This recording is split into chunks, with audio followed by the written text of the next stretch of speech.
तो नमस्कार दोस्तों, आपका स्वागत है मेरे YouTube channel study with Sunil Kumar पर। आज हम लोग बिहार एसएससी और बीपीएससी की जो आपका पीटी की परीक्षा जो फरवरी में आयोजित होनी है, उसी को देखते हुए हम लोग इतिहास के जितने भी महत्वपूर्ण प्रश्न हैं, उन सभी प्रश्नों को जो है क्रैश कोर्स के रूप में एनालिसिस करेंगे। और यदि आप इसका पीडीएफ पाना चाहते हैं, तो आप हमारे टेलीग्राम चैनल को ज्वाइन कीजिए। टेलीग्राम चैनल का लिंक जो है डिस्क्रिप्शन में मिल जाएगा। जितने भी इतिहास के प्रश्न पूछे जाएंगे, इससे बाहर आपके नहीं आएंगे। ये जो है आप जब पूरे वीडियो को देखेंगे तो आपको खुद पता चल जाएगा। लगभग हम लोग इतिहास के जो है 10 वीडियो लाएंगे और 10 वीडियो में पूरे इतिहास के जितने भी महत्वपूर्ण प्रश्न हैं उसका एनालिसिस करेंगे। तो चलते हैं हम लोग प्रश्नों को एनालिसिस करते हैं। प्रथम प्रश्न है कि पुर्तगाली यात्री वास्को डी गामा का कालीकट के तट पर किस भारतीय राजा के द्वारा जो है भव्य स्वागत किया गया था? तो ये जो है जमोरिन राजा के द्वारा जो है उनका भव्य स्वागत किया गया था। आप जानते हैं कि पुर्तगाली यात्री वास्को डी गामा जब कालीकट भारत के समुद्री तट पर उतरा, तो कालीकट के शासक जमोरिन ने वास्को डी गामा का भव्य स्वागत किया था। लेकिन कालीकट के समुद्री तट पर व्यापार कर रहे अरबों ने जो है इसका विरोध किया था। नेक्स्ट प्रश्न को हम लोग देखते हैं। गुरु गोविंद सिंह द्वारा खालसा पंथ की स्थापना किस वर्ष की गई थी? तो ये 1699 ईस्वी में 1699 ईस्वी में गुरु गोविंद सिंह द्वारा जो है खालसा पंथ की स्थापना की गई थी। अब जानते हैं कि खालसा पंथ जो है सिख धर्म के विधिवत दीक्षा प्राप्त अनुयायियों का सामूहिक रूप है। खालसा पंथ की स्थापना गुरु गोविंद सिंह ने 1699 को बैसाखी के दिन आनंदपुर साहिब में किया था। अब जानते हैं कि गुरु गोविंद सिंह का जन्म जो है पटना में ही हुआ था और उन्होंने खालसा पंथ की स्थापना कब की थी? 1699 में। इस दिन उन्होंने सर्वप्रथम 5 प्यारों को अमृत पान करवाकर खालसा बनाया तथा बाद में उन 5 प्यारों के हाथों से स्वयं भी अमृत पान किया था। नेक्स्ट प्रश्न को हम लोग देखते हैं। जितने भी प्रश्न हैं आपके काफ़ी इंपॉर्टेंट है और ये वेरी वेरी इंपॉर्टेंट है और इसको हम लोग इतिहास को जो है क्रैश कोर्स के रूप में एनालिसिस कर रहे हैं। और इसके जितने भी आपके एनालिसिस है, एनालिसिस जो है काफ़ी महत्वपूर्ण है, उसको भी आप लोग जरूर केयर करेंगे। नेक्स्ट प्रश्न है कि ब्लैक होल त्रासदी घटना 20 जून 1756 को निम्नलिखित में कहाँ घटी थी? ब्लैक होल की जो घटना है, तो आप जानते हैं कि ब्लैक होल की जो घटना है ये कहाँ पर घटी थी? तो ये जो है आपका कोलकाता। कहाँ पर घटी थी? तो कोलकाता में घटी थी। तो अब हम लोग इसके एनालिसिस को देख लेते हैं। ब्लैक होल घटना की एनालिसिस को देख लेते हैं कि इसमें क्या हुआ था। ये काफ़ी जो है इंपॉर्टेंट है कि ब्लैक होल में देखिए, तो ब्लैक होल इसको हम लोग काल कोठरी की घटना के नाम से भी जानते हैं। तो काल कोठरी नामक घटना पश्चिम बंगाल की एक घटना है जो स्वतंत्रता पूर्व काल की है। ऐसा माना जाता है कि बंगाल के नवाब सिराजुद्दौला ने 146 अंग्रेज बंदी, जिसमें स्त्री और बच्चे भी सम्मिलित थे, को एक 18 फुट लंबे 14 फुट 10 इंच चौड़े कमरे में बंद कर दिया। यानी उस कमरे की लंबाई जो थी 18 फुट थी और चौड़ाई जो थी लगभग 14 फुट थी। 20 जून 1756 ईस्वी की रात बंद करने के बाद जब 23 जून को प्रातः कोठरी को खोला गया, तो उसमें 23 लोग ही जीवित बचे थे और जीवित रहने वाले में हाल वेल भी थे, जो कि एक सैनिक अधिकारी थी, जिन्हें इस घटना का रचयिता माना जाता है। इस घटना की विश्वसनीयता को इतिहासकारों ने हालांकि संदिग्ध माना है और इतिहास में इस घटना का महत्व केवल इतना ही है कि अंग्रेज ने इस घटना को आगे के आक्रामक युद्ध का कारण बनाए रखा। नेक्स्ट प्रश्न है कि स्वामी दयानंद सरस्वती ने प्रथम आर्य समाज 1875 ईस्वी में निम्नलिखित में से किस शहर में स्थापित किया था? तो ये जो है मदुरै में स्थापित किए थे। तो आप जानते हैं कि दयानंद सरस्वती ने 10 अप्रैल सन 1875 ईस्वी में मुंबई में आर्य समाज की स्थापना की थी। इससे पूर्व उन्होंने 6 से 7 सितंबर 1872 को वर्तमान बिहार प्रदेश के आरा जिले के आगमन पर भी यहाँ आर्य समाज स्थापित किया था। उपलब्ध इतिहास और जानकारी के अनुसार यह प्रथम आर्य समाज था। नेक्स्ट प्रश्न हम लोग देखते हैं। नेक्स्ट है कि औपनिवेशिक भारत में भारतीय विधवाओं के लिए शारदा सदन स्कूल की स्थापना जो है किसके द्वारा की गई थी? तो ये जो शारदा स्कूल सदन की स्थापना जो है ये आपका पंडित रामाबाई के द्वारा किया गया था। तो हम लोग इनके बारे में थोड़ा जानते हैं, पंडित रामाबाई के बारे में। तो बच्चों की शिक्षा की मॉन्टेसरी शिक्षा पद्धति से प्रभावित होकर उन्होंने मराठी बालोधान नामक से किताब लिखी। इसके अलावा रामाबाई ने विधवाओं और असहाय महिलाओं के लिए शारदा सदन की स्थापना की और उन्होंने विधवा पुनर्विवाह को भी जो है प्रोत्साहित करने का कार्य किया। नेक्स्ट प्रश्न को हम लोग देखते हैं। अपने उपन्यास आनंद मठ में बंकिम चंद्र चटर्जी द्वारा बंगाल में किस विद्रोह का विशेष रूप से उल्लेख किया गया है? तो ये जो है आपका इसमें जो है विशेष रूप से जो है आपका नेमिया विद्रोह का जो है उल्लेख किया गया है। हालांकि नेमिया विद्रोह यहाँ जो है गलत दिया गया है। आपका सही आंसर जो होगा सन्यासी विद्रोह होगा। क्या होगा? सन्यासी विद्रोह। सन्यासी विद्रोह का जो है विशेष रूप से उल्लेख किया गया था। तो आप जानते हैं कि आनंद मठ राजनीतिक उपन्यास है और इस उपन्यास में उत्तर बंगाल में 1773 के सन्यासी विद्रोह का जो है वर्णन किया गया है और इस पुस्तक में देशभक्ति की भावना है। अंग्रेजों ने इस ग्रंथ पर प्रतिबंध भी लगा दिया था। नेक्स्ट प्रश्न हम लोग देखते हैं। 1914 में भारतीय राष्ट्रीय दल की स्थापना बर्लिन में किसके द्वारा की गई थी? ये जो है आपका चंपक रमन पिल्लई। तो आप जानते हैं कि वर्ष 1914 में जर्मनी की राजधानी बर्लिन में भारतीय छात्रों और देश के रहने वाले राजनीतिक कार्यकर्ताओं द्वारा प्रथम विश्व के दौरान जर्मनी में गठित एक संगठन था और समिति का उद्देश्य जो था भारतीय स्वतंत्रता को बढ़ावा देना था। नेक्स्ट है कि भारतीय विश्वविद्यालय अधिनियम किसके द्वारा पारित किया गया था? तो ये जो है लॉर्ड कर्जन के द्वारा पारित किया गया था। भारतीय विश्वविद्यालय अधिनियम 1904 में जो है लॉर्ड कर्जन के समय पारित किया गया था। नेक्स्ट है कि सीमांत गांधी के नाम से निम्नलिखित में किस नेता को जाना जाता है? तो ये जो है खान अब्दुल गफ्फार, खान अब्दुल गफ्फार को जो है सीमांत गांधी के नाम से जाना जाता है। खान अब्दुल गफ्फार का 1890 इनका मतलब जन्म हुआ था और इनकी मृत्यु जो है 20 जनवरी 1988 को हुई थी। सीमा प्रांत बलूचिस्तान के एक महान नेता थे जिन्होंने भारत के स्वतंत्रता संग्राम में भाग लिया और अपने कार्य और निष्ठा के कारण सरहदी गांधी यानी सीमांत गांधी, बच्चा खां, बादशाह खान आदि नाम से ये पुकारे जाते थे। सबसे ज़्यादा इनको सीमांत गांधी पुकारा जाता था। नेक्स्ट है कि निम्न में से स्वदेशी आंदोलन का संबंध जो है किससे रहा है? तो स्वदेशी आंदोलन का संबंध किससे रहा है? तो हम लोग इसको देखते हैं। तो आप जानते हैं कि स्वदेशी आंदोलन जो है इसका संबंध जो है बंगाल विभाजन से रहा है और बंगाल विभाजन जो है 1905 में लॉर्ड कर्जन के द्वारा किया गया था। तो वर्ष 1905 की बात है। बंग भंग विरोधी जन जागरण से स्वदेशी आंदोलन को बहुत बल मिला। यह 1911 तक चला और गांधी जी के भारत में पदार्पण के पूर्व सभी सफल आंदोलनों में से एक था। अरविंद घोष, रविन्द्रनाथ ठाकुर, लोकमान्य बाल गंगाधर तिलक और लाला लाजपत राय स्वदेशी आंदोलन के जो थे मुख्य उद्घोषक थे और बंगाल विभाजन के निर्णय की घोषणा जो है 19 जुलाई 1905 को भारत के तत्कालीन वायसराय कर्जन के द्वारा किया गया। एक मुस्लिम बहुल प्रांत का सृजन करने के उद्देश्य से ही भारत के बंगाल को दो भागों में बांटे जाने का निर्णय लिया गया। बंगाल विभाजन 16 अक्टूबर 1905 से प्रभावी हुआ है। इतिहास में इसे बंग भंग के नाम से भी जाना जाता है। यह अंग्रेजों की फूट डालो और शासन करने वाली नीति का ही एक अंग है। अतः इसके विरोध में 1908 में संपूर्ण देश में बंग भंग आंदोलन जो है शुरू हो गया। इस विभाजन के कारण उत्पन्न उच्च स्तरीय राजनीतिक अशांति के कारण 1911 में दोनों तरफ से भारतीय जनता के दबाव की वजह से बंगाल के पूर्वी और पश्चिमी हिस्सों को पुनः जो है एक कर दिया गया, दोनों को मिला दिया गया।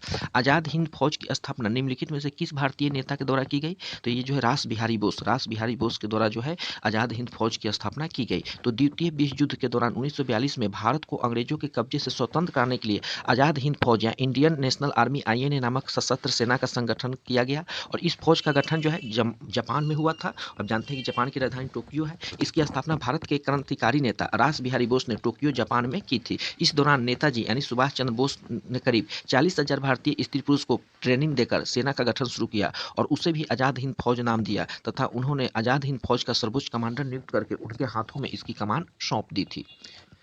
नेक्स्ट प्रश्न हम लोग देखते हैं, निम्नलिखित में कौन कांग्रेस की पहली महिला अध्यक्ष बनी थी? तो आप जानते हैं कि ऑप्शन के हिसाब से जो है कांग्रेस की प्रथम महिला अध्यक्ष इसमें कौन बनी थी? तो कांग्रेस की पहली महिला जो अध्यक्ष बनी थी ये जो है श्रीमती एनी बेसेंट बनी। उसके बाद जो है प्रथम भारतीय कांग्रेस की अध्यक्ष जो बनी थी सरोजनी नायडू बनी थी और आज़ाद भारत की जो है इंदिरा गांधी बनी थी। तो हम लोग इसको देख लेते हैं। भारतीय राष्ट्रीय कांग्रेस के पहले अध्यक्ष जो थे WC बनर्जी यानी बेमोस चंद बनर्जी थे। कांग्रेस का पहला अधिवेशन मुंबई में दिसंबर 1885 में हुआ था, गोकुलदास संस्कृत विश्वविद्यालय में हुआ था। महात्मा गांधी ने 1924 में कांग्रेस के बेलगाम अधिवेशन की अध्यक्षता की और कांग्रेस की पहली महिला अध्यक्ष जो थी श्रीमती एनी बेसेंट थी और कांग्रेस की जो यदि पूछे कि प्रथम भारतीय महिला अध्यक्ष कौन थी, श्रीमती सरोजनी नायडू थी। नेक्स्ट प्रश्न को हम लोग देखते हैं और यहाँ आप देख सकते हैं कि कांग्रेस के अध्यक्ष बनने वाले पहले अंग्रेज जो थे जॉर्ज यूल थे और कांग्रेस के यदि पूछे कि पहले मुस्लिम अध्यक्ष कौन थे तो बदरुद्दीन तैयब जी थे और भारत की आज़ादी के समय कांग्रेस के अध्यक्ष कौन थे? आचार्य JB कृपलानी थे। नेक्स्ट प्रश्न हम लोग देखते हैं कि कोलकाता, मुंबई और मद्रास में उच्च न्यायालय की स्थापना किस वर्ष की गई थी? तो ये जो है आपका 1861 में 3 जगह कोलकाता, मुंबई और मद्रास में किया गया था। ब्रिटिश संसद ने 1861 में भारतीय उच्च न्यायालय अधिनियम पारित किया था और 1861 में कोलकाता, मद्रास और मुंबई में उच्च न्यायालय स्थापित किए गए थे और इसके साथ ही भारत में उच्च न्यायालय का इतिहास जो है शुरू होता है 1861 से।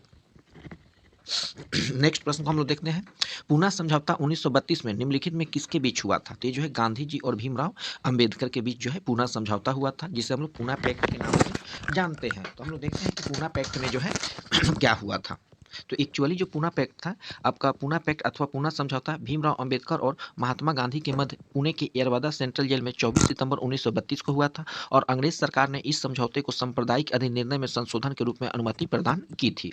नेक्स्ट प्रश्न है कि नमक कानून के उल्लंघन में गांधी जी द्वारा किस आंदोलन की शुरुआत की गई थी? तो ये जो है सविनय अवज्ञा आंदोलन, सविनय अवज्ञा आंदोलन की शुरुआत की गई थी। तो 1930 में महात्मा गांधी के नेतृत्व में सविनय अवज्ञा आंदोलन की शुरुआत की गई, जिसकी प्रारंभ गांधी जी के प्रसिद्ध दांडी मार्च से हुआ। 12 मार्च 1930 को साबरमती आश्रम से गांधी जी और आश्रम के 78 अन्य सदस्यों ने दांडी अहमदाबाद से 241 मील दूर स्थित भारत के पश्चिमी तट पर स्थित एक गांव के लिए पैदल यात्रा आरंभ की थी और 6 अप्रैल, ये डेट याद रखिएगा, 6 अप्रैल 1930 को दांडी पहुंचे, जहां उन्होंने नमक बनाकर कानून तोड़ा। उस समय किसी के द्वारा नमक बनाना गैर कानूनी था, क्योंकि इस पर सरकार का एकाधिकार था। गांधी जी ने समुद्री जल के वाष्पीकरण से बने नमक को मुट्ठी में उठाकर सरकार की अवज्ञा की और नमक कानून की अवज्ञा के साथ ही पूरे देश में सविनय अवज्ञा आंदोलन का जो है प्रसार हो गया। इस आंदोलन के प्रथम चरण में नमक बनाने की घटनाएं पूरे देश में घटित हुई और नमक बनाना लोगों द्वारा सरकारी अवज्ञा का जो है प्रतीक बन जाता है।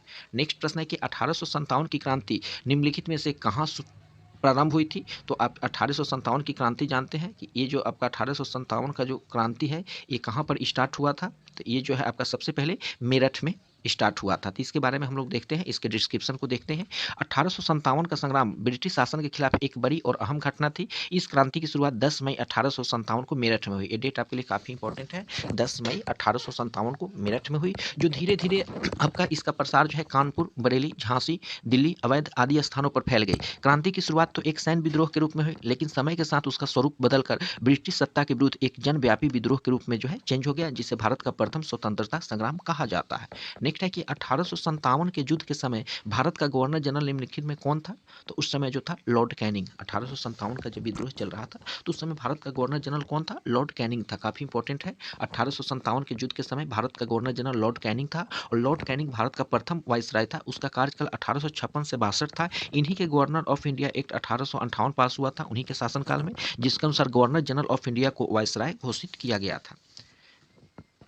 जय हिंद का नारा निम्नलिखित में किनके द्वारा दिया गया था? तो सुभाष चंद्र बोस के द्वारा जो है जय हिंद का नारा दिया गया था, जो आज भी फेमस है और आज भी इसका प्रयोग किया जाता है। तो जय हिंद विशेष रूप से भारत में प्रचलित एक देशभक्ति नारा है, जो कि भाषणों में तथा संवाद में भारत के प्रति देशभक्ति प्रकट करने के लिए प्रयोग किया जाता है। इसका शाब्दिक अर्थ होता है कि भारत की विजय, भारत की विजय। और इसको सबसे पहले प्रयोग भारतीय क्रांतिकारी आबिद हसन सफरानी के द्वारा किया गया था। उसके बाद नेताजी सुभाष चंद्र बोस द्वारा आजाद हिंद फौज के गठन के दौरान यह नारा दिया गया, जो भारतीयों के बीच जो है काफी प्रचलित हो गया। नेक्स्ट प्रश्न है कि निम्नलिखित में किसने सुभाष चंद्र बोस को देश नायक कहकर संबोधित किया? तो रविन्द्रनाथ टैगोर। रविन्द्रनाथ टैगोर जो है सुभाष चंद्र बोस को पहले देश नायक की उपाधि दी थी और उनको कहकर संबोधित किया था। तो 1938 में जब सुभाष चंद्र बोस कांग्रेस के अध्यक्ष बने थे, तब उसके बाद रविन्द्रनाथ टैगोर ने उन्हें देश नायक की उपाधि से जो है सम्मानित किया था।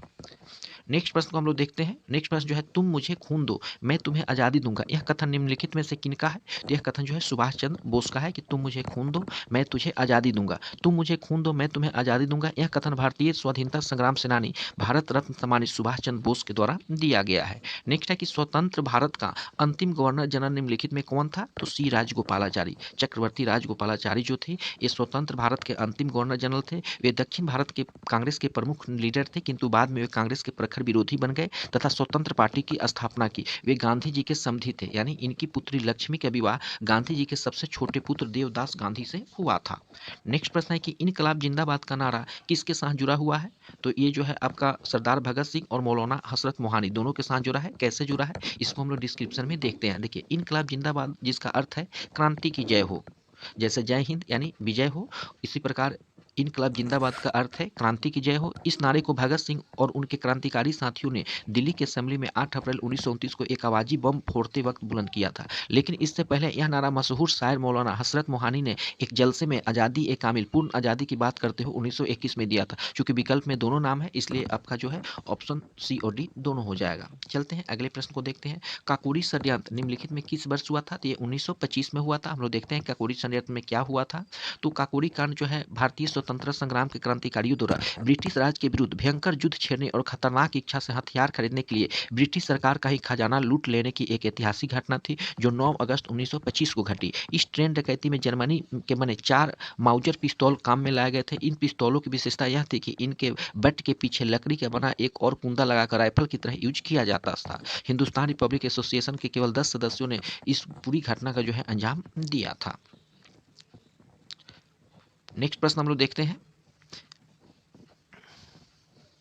भगत सिंह, सुखदेव और राजगुरु को कब फांसी दी गई? तो 23 मार्च 1931 को फांसी दी गई थी।